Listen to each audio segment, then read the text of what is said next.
Hello, and welcome to another episode of the Conservationists Assemble podcast, the show that teams up with the planet's mightiest defenders to learn about the diverse species and landscapes that make our world so amazing. I am your host, Johnny Bloxham, and today we have a great episode in store highlighting what can be achieved through international collaboration within conservation. Today's episode is all about the Scimitar Horned Oryx, and we've got a special guest who's an expert on these animals that have bounced back from the point of extinction. Let's give a warm welcome to Dr. Tania Gilbert. Tania, thank you for joining us today on the podcast. How's it going? It's great, thank you. How are you? Yeah, very well, thank you. I'm glad you're doing so well, and it's an absolute pleasure to have you on the podcast. We're discussing quite a kind of a very important species in terms of conservation today in the Scimitar Horned Oryx, and I hope at the end of the conversation today, we're really going to inspire and motivate people who both A, already work in conservation, but B, are just kind of outside of conservation as to what can be achieved through hard work by determined people. No, I'm very happy to be here. I'm always happy to talk about conservation. And it's lovely to talk about scimitars because it's such a positive, hopeful story. And in today's world, I think positive, hopeful stories are great. It's what we need. Yeah, couldn't agree more. And so to kick us off, could you tell us about the Scimitar Horned Oryx and why we are talking about them today?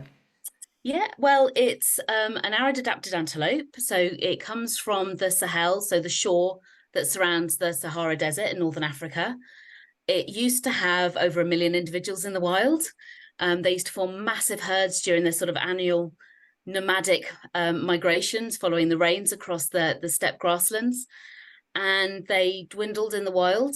And in the late 1980s, early 1990s, they went extinct in the wild entirely. So it's an antelope that can survive up to sort of 10 months without drinking water. It finds its water all through its food. So it's a perfectly adapted arid land antelope. And they're stunning to look at. They're sort of these russet and white antelope. They've got these really graceful meter-long scimitar-shaped horns, which is how they've got their name. And they're remarkably, I wouldn't say easy to keep in zoos. They have been managed very well in zoos. So when they went extinct in the wild, they had already been, an ex situ population had already been founded back in the 1960s. And there were a few earlier than that, but it was the 1960s when the population really got going. So when they went extinct in the wild, there was this global zoo population. And that means it's the species didn't go extinct entirely. And it gave options in terms of reestablishing scimitars back into their indigenous range. Fantastic. And so from that insight and from what we know, kind of what is the future for Scimitar Horned Oryx looking like? Do you know, I had a conversation with John Newby. He was a very eminent conservationist. He worked on scimitars in Niger and Chad back in the 1960s when he worked for WWF. And he's worked on their conservation consistently all the way through. And about 15 years ago, we had a conversation.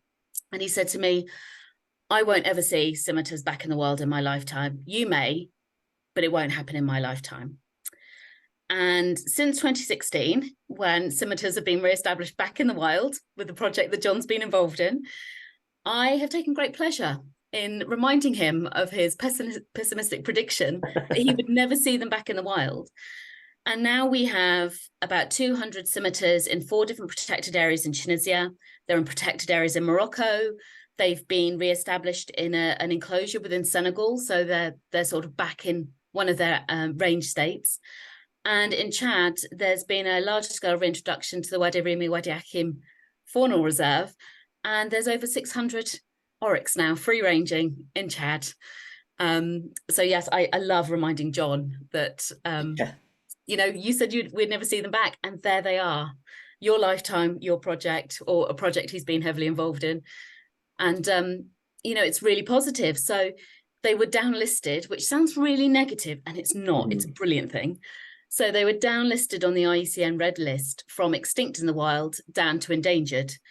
And it's momentous. It's absolutely phenomenal. And it's a real herald to all the sort of conservation endeavours that have been going on since the mid-1980s. And they're still threatened. You know, they're not out of the woods. Yeah. You know, they're still endangered. So they're still threatened with extinction. But having those populations back in Morocco, Tunisia, Senegal, and Chad means that it's really positive. It's really hopeful. And, you know, they're encountering all the things that they would normally encounter, and the populations are growing. So it's lovely to talk about a good news story. Yeah, absolutely. And I suppose hopefully, you know, we're kind of wanting that to be a model for other species in a similar kind of scenario at the moment. But could you walk us through the process then of how we got the population from zoos back into the wild? Yeah, so there's been a number of projects. So the first pilot project that took place was in 1985, and it took 10 Scimitar Horned Oryx from Marwell Wildlife, where I work, and Edinburgh Zoo, and it was a trial release. Nobody knew if it would work, and it was a project piloted by the Direction Générale de Forêt in Tunisia and Zoological Society of London, and released these 10 animals into Bouhedma National Park in Tunisia, and they were great. They got it. They fed on the right plants, they found water, they did very well, the population grew, and it was that sort of realization that we can reintroduce the species. So after that sort of trial release, in 1999, there were 2 further releases, one to Oued Dakouk Nature Reserve and one to Sidi Toui National Park, still both in Tunisia. And this time there was really careful selection, or more careful selection, of the oryx that were taken from the European ex situ program. And so they were chosen based on their genetic relatedness to each other. So the idea was to increase the genetic diversity, which is needed to ensure sort of sustainable populations and good responses to diseases and other environmental changes. And they were released into those 2 protected areas. And again, they did well. Sure. In the meantime, the Moroccans had taken a load of animals from sort of the EP, so the European ex situ program, from Germany mostly, and released them into Souss-Massa National Park. And again, they did great. It's an area which is more tightly managed. But again, it got the species back into the country that it originated from, and it has allowed them to carry their own reintroductions out.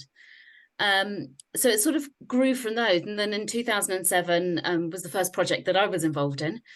And we took animals from North America, so from their program, and from the European ex situ program, and we released them into Tromes National Park, so the 4th national park in Tunisia. And again, they've done great. We've been monitoring them ever since. We've been looking at the biodiversity and the habitat and what other species are around and predation and a whole bunch of stuff. Because after you reintroduce, you can't just walk away from a project. Mm-hmm. You need to carry on monitoring after they've been released. And that gives you really important information in terms of any management interventions that might be needed, or if you need to change anything on the project, and to see how it went. So that happened. And then back in 2012, the Environment Agency Abu Dhabi convened a big workshop, and they were looking for a large-scale reintroduction to have these animals free-ranging. So the animals that have been released into Morocco and Tunisia are within fence-protected areas or partially fence-protected areas. So they can't follow the rains over a very large landscape like they could ancestrally. Mm-hmm. So the project in Chad, so the Wadi Rime Wadi Akin Faunal Reserve was chosen because it's huge. It's absolutely massive. It's like a donut hole in the middle of Chad. So it's one of the largest national parks in or protected areas within Africa. Mm-hmm. And it has fantastic habitat. There are challenges there. There's always going to be challenges. We don't live in a world where, you know, if there were large tracts of land unaffected by people, then they wouldn't need conservation. Sure. So they convened a workshop there, and we all got together and we used data from the International Studbook to model what would happen if we released this many animals versus that many animals. And came up with a plan, and they implemented it with the Chad government. And it's been managed on the ground by Sahara Conservation, so a conservation charity that works over the whole of North Africa. And as I said, they've released a large number of oryx, the biggest number of oryx in any project. And they've now moved on translocating addax, which are critically endangered, so highly threatened with extinction. And they've also doing some work with Dama gazelle, which are also threatened. So being able to reintroduce the oryx there meant that they had the facilities and the means to help other wildlife as well. And as I said, the project's going great. They've had, I think they're on the 3rd or 4th generation by now. Wow. There's over 600 animals in the reserve. And, the success of these conservation projects is why it was reassessed by the Red List. So I've talked a lot, but it is a process that has involved zoos and agencies and governments and some fantastic individuals and people really going, yeah, it's tough, but we're going to give it our best shot. And I think everyone working together has achieved, a fantastic result. Yeah, and I'm glad you mentioned that, within that bigger collaborative effort, that in kind of different niches that are involved in that, so like you say, the zoos, the agencies, and the government. So now kind of that project has been established and maybe, potential model for future ones. What other roles have zoos got to play in continuing Scimitar Horned Oryx conservation? So, as I said before, just because they've been reintroduced, just because that's worked and they've been downlisted doesn't mean you can just walk away. And I think one of the things with conservation is that it's never really done. You don't tick a box, go job done, and that's it. Wouldn't it be lovely if we could? But, it's a changing and evolving world. And, there's lots of different factors that come into play. So, zoos do still have a role. So, for instance, zoos from Europe and some in North America as well selected animals using the International Studbook and sent them over to Abu Dhabi in preparation for the reintroduction to Chad to genetically augment the source population.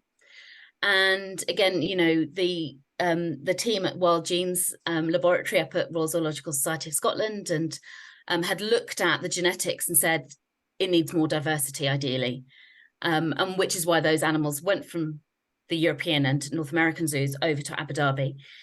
And we still have our mind on that going forward. So looking at places like Tunisia and Morocco and all of them, there is still genetic diversity within the ex situ populations that are not represented in reintroduction projects.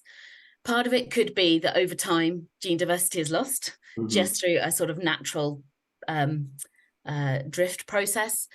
Some of it is that all the original genetic diversity wasn't captured. But things like this do matter because it is that diversity which enables populations to evolve, to adapt, and it helps avoid things like inbreeding, which can have detrimental effects on a population. So there's potentially still a role for zoos to augment some of those projects to make sure that genetic diversity is transferred. There's also a lot of skills in zoos. The guys that I work with, the vets, the animal managers, the animal keepers, they're hugely talented, and their confidence and abilities are going to be really valuable on those projects.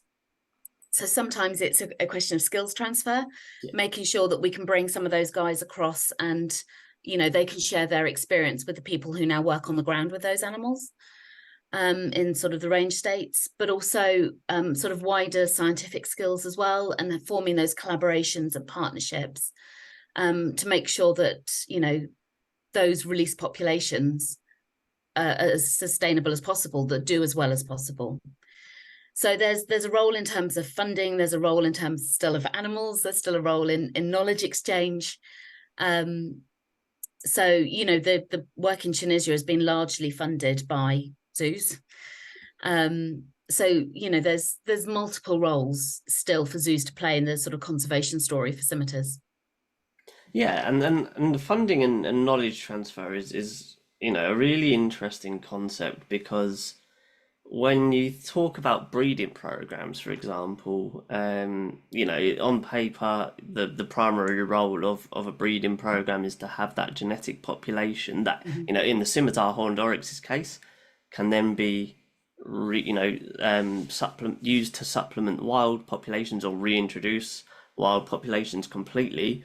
Um, but now that that's kind of really doing well and taken off, um, how important would you say the breeding program for keeping a certain amount of scimitar horned oryx in reputable zoos for that knowledge transfer so that the story of the scimitar horned oryx doesn't get lost? I do think it's really important to keep telling those stories. And the scimitars are a great ambassador. They don't like it really cold and really wet, but actually they do pretty well in most European zoos. Um, so there is, having them there as a sort of an ambassador for the work that's happened can be hugely valuable, especially in sort of trying to inform the next generation using in education programs. But the population at the say the European ex situ population or the North American version, they're still really valuable. As I Mhm. said, there's still potential for bringing animals from those zoo populations into, Tunisia and other countries to augment the genetics. Because over time, if we don't do that, then the populations might dwindle to nothing simply because of inbreeding. And the European ex situ population and others are managed to maximize genetic diversity and Yeah. maintain demographic stability. So we know that more genetic diversity is retained in those programs than if they were just left to themselves. So they have quite a valuable role to play sort of across multiple areas. And I think the story is important. We've talked about sort of, reintroductions for golden lion tamarins have resulted in downlisting, the same has happened for Shavatsky horses and Arabian oryx. But some of these stories happened quite some time ago. Hmm. And this is a modern story. It was down, the scimitars were downlisted in December 2023, so only a few months ago. And it's work that is still ongoing now. And I think the fact that can still happen in an area of the world which is challenging, but in the modern era where we have so many competing demands on land use, that it's important to know that we can still do this. This is not a historical impact that we can have. It's a current modern impact that we can have. And again, we see it, sort of in sort of ongoing reintroductions in the UK. So the beaver reintroductions and things up in Scotland and down in Devon, they're going well. We're learning a lot from those things. And again, it's not without challenges. And Hmm. some of those challenges are, you know, um, difficult to overcome. But again, it's people working together to find solutions. But this is still a modern solution for our current world. And the scimitars are very much an up-to-date example of how we can still do effective conservation in a world when we're quite so challenged. And we know that, if there's oil, then, that often takes priority in a place. And, there's agriculture and all these competing land uses. But we can still do it. We can still make a difference. And I think that's a really important story. And actually, just to take it back then, because we're now talking about how they've been downlisted to endangered, which is great on paper, um, but there's still, there still is that risk of it going backwards. Hopefully, it won't. But yeah, compared to when they first went extinct in the wild, what are the threats the same? Are the threats different? Some of the threats are the same. So there's still, competition with domestic livestock in some areas. In the fence protected areas, sort of north of the Sahara, that doesn't occur. But it does mean that the animals, when they do try and leave the parks, haven't got suitable habitat outside it. So they're sort of on large habitat islands, but still Yeah. sort of quite large habitat islands. But sort of south of the Sahara, yes, some of those threats are the same. We've seen an increase in insecurity. So, and sort of human trafficking and, illegal arms and various other things through Northern African routes have changed. So that's brought additional challenges. One of the things that did used to occur and was a threat, but has become more prevalent is wildfire. Right. So, and the wildfire is, spreading in a slightly different way than it did previously. So there have been sort of large-scale bushfires in the Wadi Rum and Wadi Akim Faunal Reserve, to the point where some fire breaks have been cut to try and minimise the impact. And under climate change scenarios, different models suggest different things for the Sahara. Some suggest a greening of some areas, which may increase competition between domestic livestock and wildlife. Others show desertification. So the models are quite complex, and there's the Great Green Wall that's sort of being developed across the sort of Sahel region as well. So there are some of those threats are the same. The projects, when it was implemented, are aware of those and have a responsibility to try and mitigate against those threats. So, drought has been a threat in the past, especially if you have a number of consecutive years of drought. Yeah. Whilst the oryx can cope with short-term drought without too many worries, when it's long-term, it's problematic. And, that may become more prevalent as well. So again, sort of what mitigation measures can be put in place? What can be done to try and support those populations? So we have to sort of adapt our management strategies depending on the threats as they evolve. So yeah, some are the same, some have gone away, some new ones have emerged. Different world from when they were first in their home territories compared to now. Yeah, so if you think they went extinct in the world of the late 1980s, I don't think of that as being that long ago, but apparently it is. I mean, it certainly isn't in the grand scheme of things, but I think obviously, we've definitely changed the land, or the planet has definitely changed in landscape in 40 years, hasn't it? Exactly. And I think, 40 years is, think of all the just, changes that have taken place over that period. And so, yes, they are encountering a slightly different world. But so far, so good. And the projects are continuing. So as I said, it's not like the animals are being released and everyone's packed up and gone home.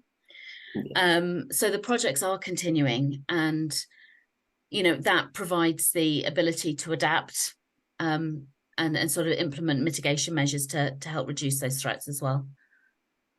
And so, from that, taking the positives of this success is, how do you think we can apply the model for Scimitar Horned Oryx conservation to other species? So I think there are lessons that can be learned. That having a transferable model is slightly difficult because each species have their own challenges. So some of the work that I've been doing has been with a task force associated with the Conservation Translocation Specialist Group of the IUCN, and we're looking at the recovery of extinct in the wild species. So there were, a number of species which are completely extinct in the wild, but held in ex situ institutions, whether that's botanic gardens, seed banks, or zoos and aquaria. And some of them are like Scimitar Horned Oryx. There was about 20,000 in ex situ institutions around the world, or still is. Whereas some species may have only 15 to 30 individuals left in the whole world. And so trying to apply the same principles between those two species is difficult. What it shows us is that we can recover those species. We know the Mauritius kestrel, increase their population from a single pair up to sort of 200 odd individuals. It's going to have a problem with genetic diversity. And, how that pans out down the line is sort of unknown, but it does show the potential for species recovery. So I would say lessons can be transferred across, knowledge can be transferred across, but perhaps each species is going to need their own champion, their own approach. So yeah, it's lessons, I would say, rather than models. Sure. Yeah, and it's great to know that, despite it's still not a them and us kind of thing, despite certain people being specialists in arid antelope, for example, there's still something that they could contribute to a reptile or a bird further down the Oh, line. absolutely. I mean, some of it is sort of reasonably simple tech transfer. How do we keep track of animals once they've been released into the wild? We've carried out some reintroductions for sand lizards, so small British lizard. Really difficult to find after you've released them. They're really cryptic. We work with some great ecologists who have got their eye in for a lizard, but I can stand next to one and not spot it. So they're brilliantly camouflaged, and we tried transferring some of that tech. So using radio tracking little backpacks for the lizards that would track them for the first couple of weeks. What we discovered there was that there was no greater advantage in doing that than having a good ecologist who's able to spot them. But again, looking at those different methods of, can we transfer the technology? What kind of information do we need? And I think something that's shared quite frequently are things like disease risk assessments, social impact risk assessments. When somebody's carried out a particular piece of work and shares it, people go, oh, that's really useful to me. I can adapt that for myself. And so I think we see a lot of that sort of knowledge transfer between different projects, even if we're talking about a lizard versus an antelope. Yeah. There's a lot to learn from each other. Yeah, that's really great, and I think certainly as zookeepers go, everyone enjoys their work with the animals, but Mm-hmm. I'd say a lot of zookeepers really enjoy networking. Yeah, and as I said, sharing that knowledge. I mean, we've had, one of our started at the beginning a senior keeper and then sort of moved up, but he's been involved in the introductions in Tunisia and taking the animals over to Abu Dhabi, and again sharing that knowledge that he has in looking after that species with the people who are now going to be looking after it, and the opportunity to sort of learn from them as well. And that sort of as you say, networking, that interaction, that ability to share some of the phenomenal knowledge that the people who work with the animals every day have to actually improve their conservation is sometimes underappreciated, but it's really valuable. Yeah, and quite often, a huge motivator as well. Like you say, when it's difficult to kind of remember the positives in your everyday kind of working regime, have that fresh motivation from such an interaction, and can work wonders. Yeah, and to know that they're contributing towards something really valuable. I mean, no, when we transferred the Scimitar Horned Oryx to Abu Dhabi in 2014, I think it was, in preparation for, genetically augmenting them, preparation for the release. Our keepers looked after the animals for 2 years as they sort of came into Marwell, and they cared for them and they looked after them. And then a couple of them sort of accompanied the animals over to Abu Dhabi. And, there was a sort of very visceral, very tangible impact that they could have. But recently, we've also been looking at the role of uncrewed aerial vehicles in wildlife monitoring. And so we've been conducting test flights over the zoo. And, again, looking at, first of all, the first thing was, would using drones impact on animals? Do they notice them? And again, having our animal keepers who are doing the welfare assessments whilst the initial trials were going on, being able to help us when we're looking to say, can we assess body condition using UAVs? Or can we only do it from the ground, or camera traps? And how can we transfer this to using it in the wild, where we can't get so close to the animals to determine what their health status is? So how can we use some of this technology, and does it work? And the guys there, they've been absolutely pivotal in making these things happen. So no, they're definitely as much of part of these projects as anyone else. They're really important. Yeah, and actually, thank you, because that's a really great point of highlighting, certain elements of research, like you say, that zoos are such a great resource for. Yeah, there's huge potential there, actually, and sometimes it's in something as simple as the data. So things like the international studbooks or regional studbooks, it's a compilation of the whole life history of the species since it was first brought in from the wild. And, it contains information on longevity and age-related reproductive rates and all these data that we need to be able to build population viability analysis models to determine which the best release strategy is. So there's everyday data when someone goes, oh yes, that animal's been born, and they record it, and that data ends up in the stud book. And then being able to go, right, what do we know about the species? And when we first built those models, we didn't have a wild population to collect data from. So we had to build it on something, and we built it on the ex situ population and the stud book data. And then that helped us inform what we did in Tunisia back in 2007. It's helped inform what's happened in Chad. What is the best release strategy? How many animals should we be releasing based on population growth rates that are likely to happen afterwards? And so something as simple as just recording down a date accurately, or who the parents were, can actually, it sort of all comes together to lead into something which can be really influential. And the potential for research as well. I mean, the stories that are hidden in these data is phenomenal. And we can look at changes under ex situ care. We can look to see what is the potential for introduction. We can look at genetics and go, actually, we might need to look at exchanging animals between different regions because the genetic diversity is too low. So there's a lot of research that can lead on to some really practical, impactful conservation work. So no, there's a huge potential there. Yeah, so really thank you for kind of saying that, because it was not something that really kind of slipped into my mind.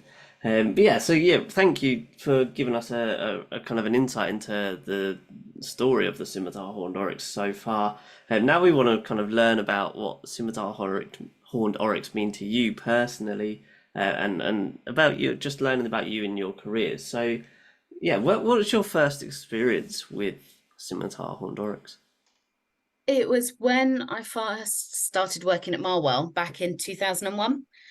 So I'd come from a background where I'd worked for one of the wildlife trusts and English Nature, as it was then, so Natural England, the government's statutory body for nature conservation in England. And I had done some conservation research in the past, and I wanted to move back into a research role. And that is the job I took at Marwell. And with it came managing the European ex situ population. And it was just one of those duties that was in there, and the European stud book, as it was at the time. And, I sat down, started figuring it out in the old DOS-based software that we used to use to manage the population back then. And, was the EP coordinator then for 16 years.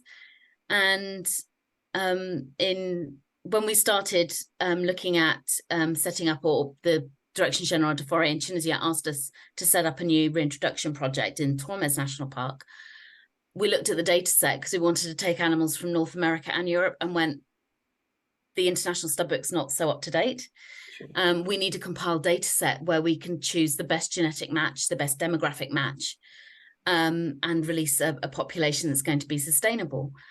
And I was young and naive and had no idea how much work was involved, and volunteered to take on the international stud book. And then I bought in the European stud book and merged them together. And from that, we carried on working the project. We had the data set, we chose the animals. There was some disease restrictions in the UK back in early 2007. So we had to change which animals we were choosing. And we had backup animals, we had a backup plan. It was all okay. And then sort of that reintroduction of taking the animals out to Tormes in 2007, of arriving late in the evening, checking on the animals and deciding to release them at dawn the next day.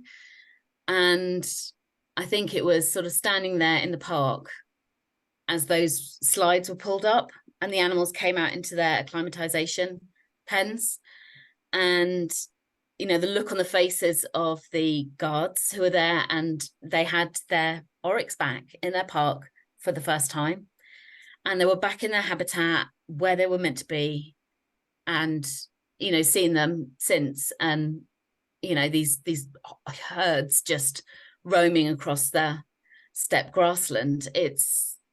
it is phenomenal. It's so tangible, and so many things in this world aren't quite as tangible as that, but they weren't there and now they are. And then I did my PhD, or started doing my PhD on them. So they've been quite a large part of my life for quite a while. But I think the most interesting thing about them is the fact that, and this isn't to do them down at all, but the most interesting thing is the fact that they are a sort of a beacon for wider conservation work. So in order to reintroduce the scimitars, they had to have a functional habitat. So there was a lot of habitat restoration work done by the Tunisian authorities. And having them back means that there's good habitat then for Dorcas gazelle, and there's Barbary sheep in the mountains, and there's all these migratory and resident birds, and there's small mammals and gundis and striped hyena and African wolves, and it, you know, that area had been quite degraded habitat back in the 90s, and then the Tunisians decided they wanted oryx back there, and it's beautiful, it's stunning, you know, like the ephemeral riverbeds, the wadis that run from the mountains to the salt pan are sort of bursting with shrubs and flowers, and that's often where we lose the oryx, where we can't find them. They're all in these ephemeral riverbeds, but it's you know, it's a restored habitat, and you know, it was wanting the oryx back that enabled the Tunisians to do that. So I think that's sort of one of the biggest things about it. When we talk about reintroductions of megafauna particularly, it's often about a wider impact on conservation, not just reintroducing that particular species. Yeah, and you know, I'm sure it's probably humbling when, yeah, you get one animal back, but you get so much more than you bargained for, and that's only going to continue as the project continues as well. Yes, I think it is one of those things. It is that wider impact. It's, you know, a restored landscape. And you know, we can see it in sort of different places. You know, people talk about rewilding these days. It's a very sort of popular term, and reintroductions are an important part of rewilding, but it is that wider process of restoring functional ecosystems, restoring habitats. And sometimes that rewilding is stepping back and just letting the habitat restore itself. But often you'll then have to reintroduce the megafauna if they can't make their own way there. Yeah. And you know, the oryx couldn't make their own way there, so those projects are necessary. But I think that's it. It is seeing that sort of wider biodiversity impact. So you mentioned kind of not necessarily wanting or having oryx in mind when you first started career. Could you, yeah, where did this love of conservation, or when did you know that you were going to get in conservation, that was a career goal? Oh, when I was a kid, I wanted to be a marine biologist. I love sharks. Still love a shark. Sharks are great. Yeah, they are. But I think it was, you know, David Attenborough and Jacques Cousteau. And it was the only time I'd bunk off school. I was such a I like school. But it was, you know, it was seeing those programs of seeing, you know, David Attenborough and the Ngorongoro crater and Jacques Cousteau, and you know, sort of exploring the underwater worlds. It was just hugely inspiring. And so I decided, I know by the age of 12, that was it. I was, you know, that's what I wanted to do. And then I did an undergraduate degree in biology on the basis of, if I do biology, I can always specialize in marine later. But if I specialize in marine and I discover that I hate it, how do I go back? And these days I know that that's entirely possible, but back then, and after I finished my degree, I went out on a project to Tanzania to do biodiversity surveying, and I just fell in love with the mountains and the savannas and the forests, and that was it. And I think for me, though, it is this desire to do some good, to have an impact on conservation, to you know, try and help wildlife to sort of do that good in the world.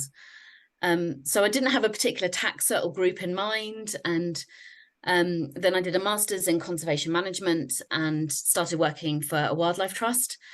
And then it was, walking through sort of Surrey woodlands, which are very benign compared to some of the other woodlands in the world.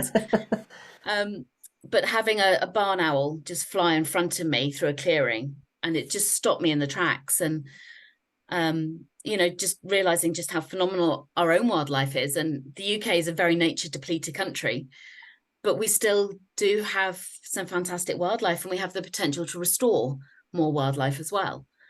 And then, as I said, going to work for English Nature, as it was then, it's Natural England now. And again, it's there. It was all habitat based. It was like looking after triple SIs, and I just got to spend my summers tromping around woods and meadows, and it was just, it was a lovely, peaceful existence. So I always had this sort of inkling or yearning to get back into sort of a more conservation research. So when the role came up at Marwell, I applied for it, and I thought I'd stay a couple of years and move on. And that was 2001. I started working there. So that part of the plan didn't work. But I didn't have a particular taxa or a particular plan, or I just wanted to work in conservation. And so that's allowed me to explore different elements, different areas of it. And these days I can look at it and see it's all approaching the same problem from a slightly different angle. Yeah. But it's sort of having that experience of working for those different organizations sort of is quite insightful.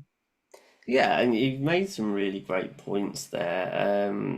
It's so, especially as a UK citizen, it's so easy to get caught up in these exotic species that are, from far off lands. But like you say, we are very nature depleted, and it almost, in a sense, then makes those interactions like seeing a barn owl that much more special. And yeah, some of our wild habitats in the UK are really stunning to look at. It is such a beautiful country.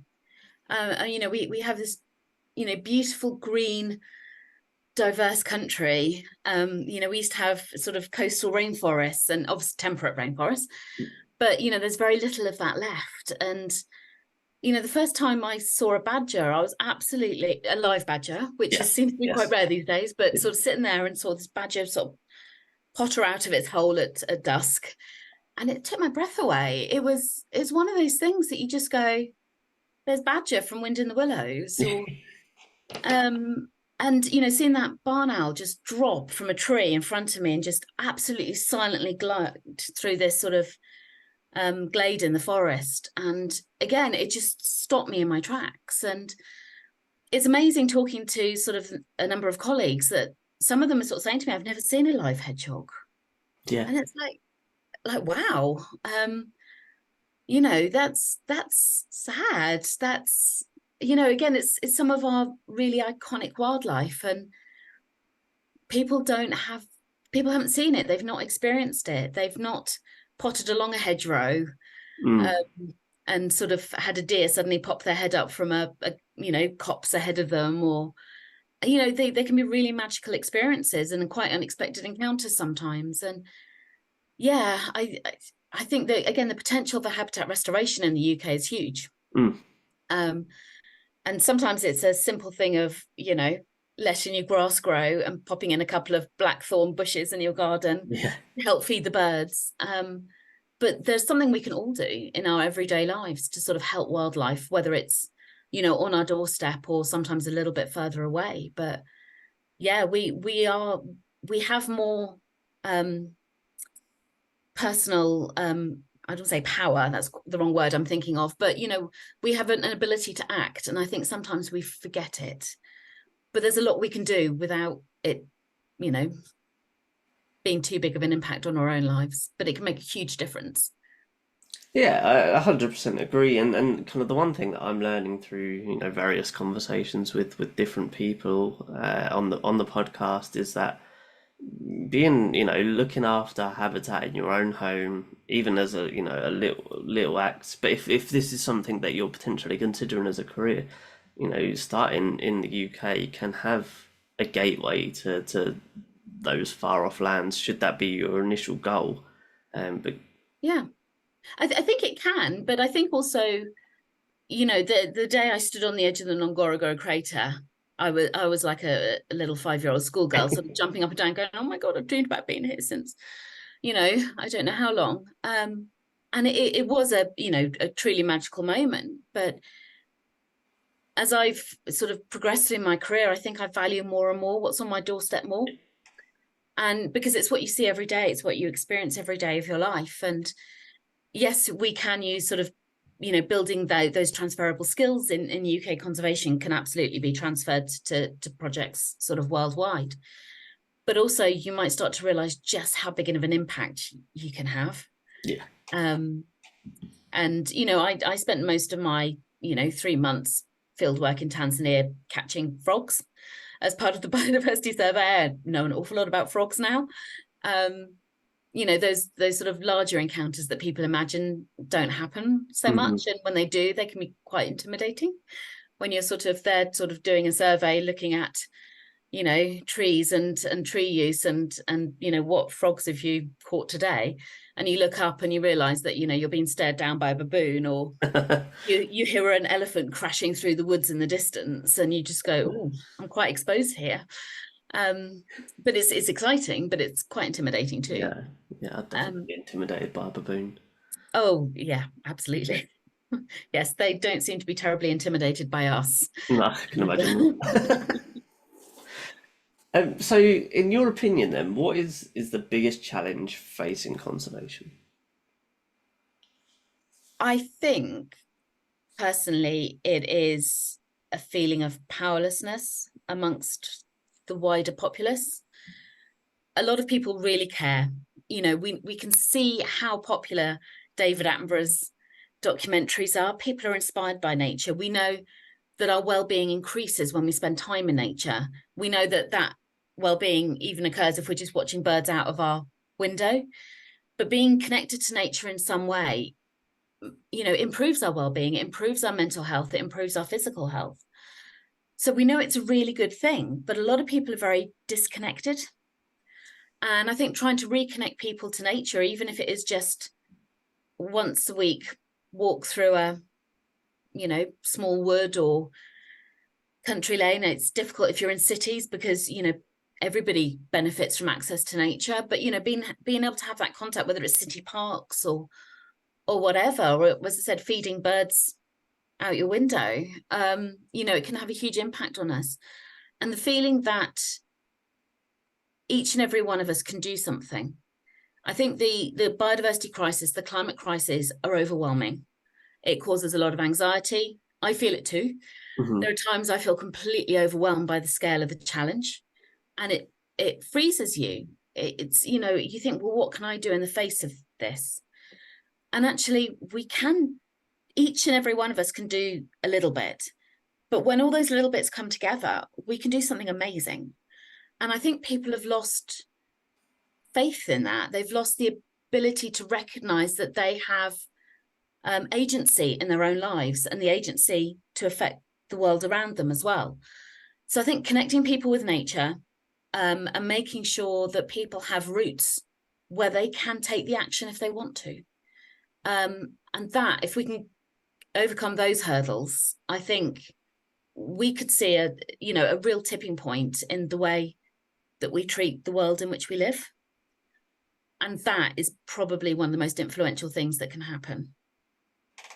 Yeah, that's a fantastic point to finish up on there. So just before we end up the conversation today, Tania, we're just going to finish on a light-hearted note and some quick fire fun questions just to learn a bit more about what makes you tick. So obviously, yeah, you've got this passion for conservation and nature and environments, but are there any dream species that you'd love to see in the wild? Oh, I spent 4 months in lion country and I never saw one. I heard them outside the camp within a couple of meters when I was doing fire watch at 4 a.m, keeping the fire going to keep the lions away. Heard one just outside the firelight. Never saw one. 4 months. 4 months. Never set eyes on one. So part of me feels that I need to rebalance that. Yes, yeah, yeah. Some vindication there. But I have to admit as well, my favourite bird species is a peregrine falcon, and Amazing. I've never seen a peregrine falcon in life. So I'd very much like to see one of those as well. Yeah, blink. They're blinking. You miss them, aren't they? Yeah, I went a couple of years ago. Went up to was it Broadmoor National Park, somewhere where there was the RSPB site, Bempton Cliffs. That was it, right. where the albatross is residential.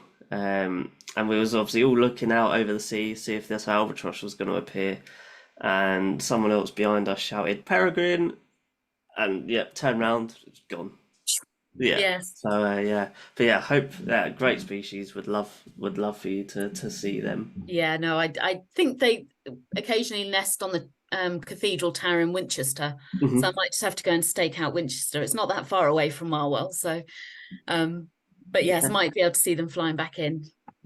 fantastic. And countries or continents then obviously you've expressed that love for Africa early doors as a result of kind of watching documentaries and now fast forward spending time out there. Is there anyone else anywhere else that you'd love to kind of visit or spend an extended amount of time? I I would love to go to New Zealand. I've never been. A lot of it is to do with their conservation work, Yes. that they have been so innovative in addressing some of the challenges that they face. Um, so yeah, I'd love to visit New Zealand particularly, but to be honest, I go places and almost everywhere sort of surprises and delights me. That I went to Tallinn, so in Estonia, a little while ago, and thought, oh, while I'm there, I'll just, I've never seen brown bears. I'll go on one of these bear watching overnight things in the forest in a hide. It was amazing. I mean, we saw raccoon dogs Oh, first of all, and I honestly I would have been happy with those. I was something I'd just never seen before. But yeah, no, spent and saw then all these bears came in, and it was amazing. So if somebody had asked me for a bucket list as a kid, I probably wouldn't have put Estonia on it, but it's yeah. beautiful. It's absolutely stunning, and the people are wonderful.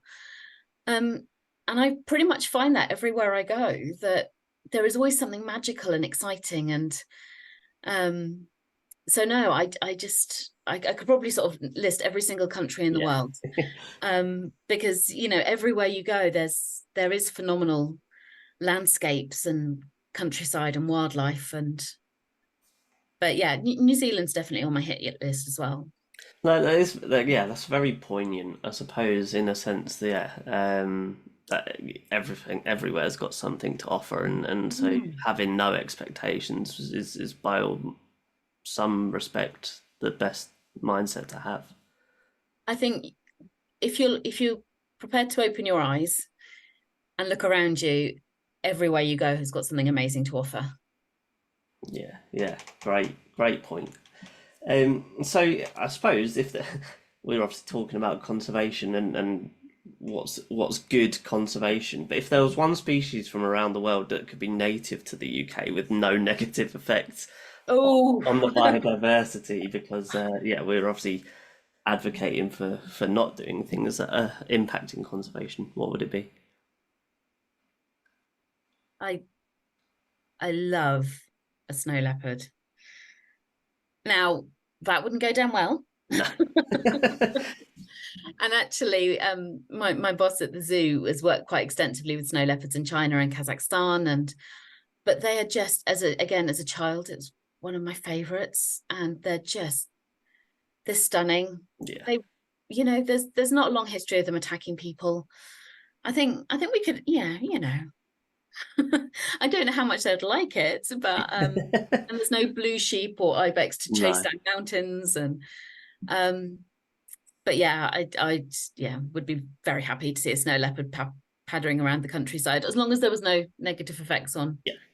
But you can't introduce a large carnivore and not have any. But Right. Yeah. Hypothetically though, in a a world. hypothetical vegetarian snow leopard. So how when you know because conservation is very much a full-time role and like I say it's never done, you'd never walk away from it, but when you're kind of unwinding and relaxing, how do you keep busy? I'm a bit of a history nerd, and anything weird from history I love.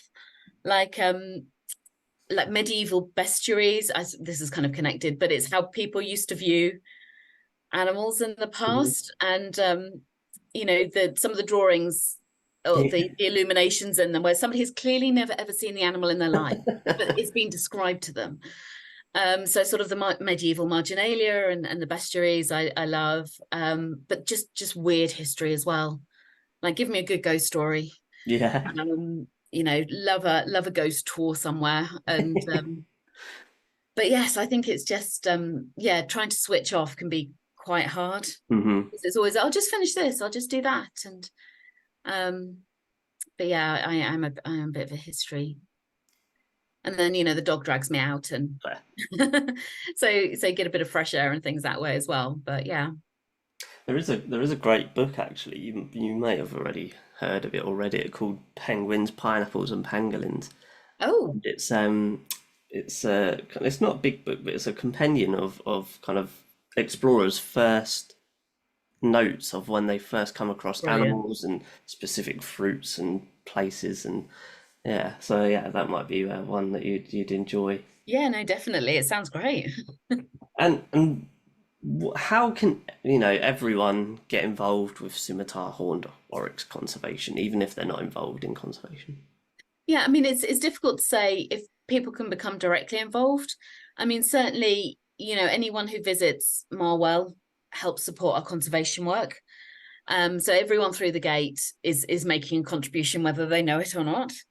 Um, I think the sort of biggest thing people can do is just to get involved in conservation somehow. As I said, even if it's growing bee and butterfly friendly plants in their garden. And I think things ripple out. We don't always recognize, those ripples in the pond as they move outwards. But when we start sort of connecting a bit more with nature and caring a little bit more about nature and recognizing its value to us, then we start acting in a way that supports it and creates space for it. And as said, that can ripple out. So as people get involved directly in scimitar conservation, it's difficult. It's a North African species, but certainly, supporting places where they have been reintroduced to. So, if somebody was going to Tunisia and they wanted to Hmm. see them, they're in 4 protected areas there. The same for Morocco. You can see them in Souss National Park, so it's not far from Agadir. Um, so there are places where you can go and see them, and by going to see them you create interest in the species, and it's more likely to receive conservation attention then as well. But certainly, as I said, anyone who visits Marwell helps support their conservation, and there are a number of other zoos which have been working for a long time on their conservation, but also help support Marwell in the work that we do. um, so again, visiting those institutions, Dublin Zoo in Ireland, and others, have been long-term supporters. So yeah, and you can go onto our website and find out more information as well. Fantastic. And last point then, what do you think, if there is just one thing that our listeners should take away from today's episode? That you have agency in making a difference to nature, that there is hope, recovery of nature is possible, and we can make, even small steps can make a difference. So sort of going away, I'm going to do something in my own garden or in my own area, or I'm going to sign up to be a volunteer for a wildlife trust, but we have agency, we can make a difference. It sometimes feels hopeless, but it's not. So hang on to that hope, and even the little things can make a big difference. With that, Tanya, you've rounded off our conversation very nicely. So a massive shout out to you for gracing the podcast with your knowledge and passion. Clearly not just for Scimitar Horned Oryx, but yeah, global conservation and positive attitudes towards what can happen. So we'll be sure to keep up with all of the work of Marwell and specifically, the future of Scimitar Horned Oryxes, and yeah, wish you the best with your career moving forward. Thank you. It's been my pleasure.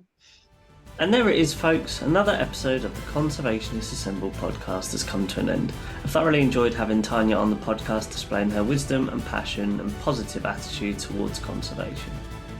Thank you to each and every one of you for tuning in as always. If you've got a spare minute to like, share, review and rate the podcast, it would be greatly appreciated, as this helps the podcast to get discovered and spread the word of the amazing work happening in conservation around the world. Your opinions and stories are important to me, so please do give the podcast a follow on Facebook or Instagram and interact with us. I'd love to hear from you. Be sure to keep your eyes and ears out for more awesome stories coming soon.